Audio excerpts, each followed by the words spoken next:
Hi, so here we are for the second of our workshops, Art at Home. I've been out on a nice walk, and whilst I was out just picked up a few bits. Now, you know, at the time of year there are not lots of lovely things out there, you'd think, but I did pick up this little twig. This was nice because of its green, lovely green lichens on here. This is just by this side of the verge. Got a little bit of a dried seed head there. There's no seeds, well there are actually some seeds still left on it. Was a lovely flower back in the summer, not anymore, but I was quite pleased with this, although it has shed quite a lot now. But lots of lovely little seeds here. This is pretty the way these stems just wrapped around here. Anyway, based on those three items, I thought I'd get on and make some art with you.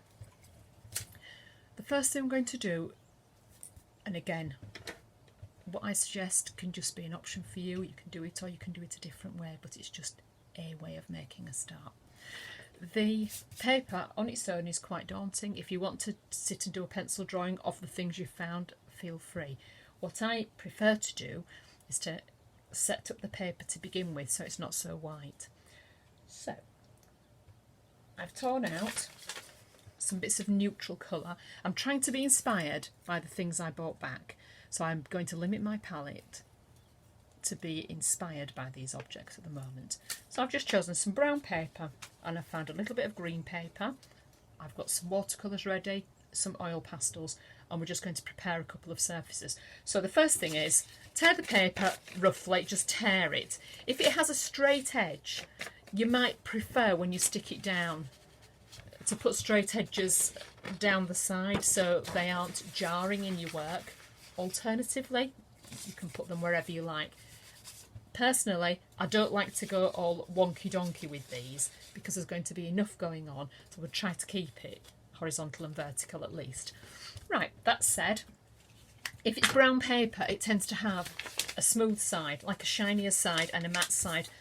The matte side is more pleasant to draw on. When you're sticking down, this is purely because I get in a terrible mess, and I have found if I use an old magazine and use that for sticking on, you need to get the glue right over the edges, because if you don't get the glue to the edges of the paper, it's really frustrating to try and work on top. So don't be mean with the glue stick, and I would say glue stick is easiest for this. If you do have PVA or something like that, just don't put very much on because it will make your paper go a bit cockly. So I'm going to stick this quite up to the edge so I don't have any hard edge just floating around under my drawing at the moment. And I'll rub that onto there. And I'll have a little bit of this brown, I think. Just tear a piece more off. Turn it over, get the glue on. Now then, I've also saved a book page. You know, we did book pages and decorating book pages on the first video. Well, I like to have a few words embedded in my work, and so I've done the same again. Now, I've got this little roller actually that from the wallpapering days. We used to use it for joins, and it's actually really good just for making sure the edges are pressed down. Don't feel you have to have one of these. You can just put a piece of paper over the top and rub it really firmly with your fingers, but I've just found it to be a really handy bit of kit. Okay, lid on the glue. So whilst we're at it, we are going to... We've put some brown on there now, but I'm not going to just prepare one piece of paper. I think we need to do 3. If you're working in a sketchbook, exactly the same. I'm working on sheets because it's easier for you to see.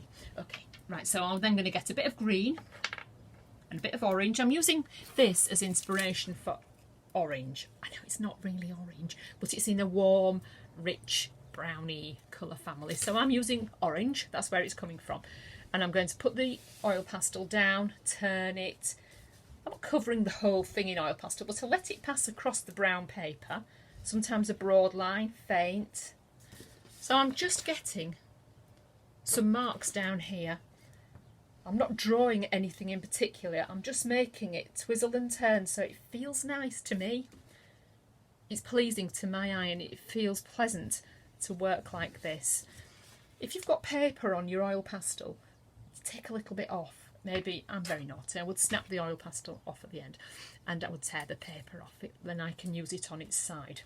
Now I've also got some green here. not the best green, it's just a standard darkish green, nothing special. And you can see I'm rolling it softly over there, turn it on its side. But if you do use some white with them over the top again, you'll get, it'll really neutral and soften the colours down a little bit. Really does help, that little bit of white. I'm not going mad with oil pastel, but we're going to put some on.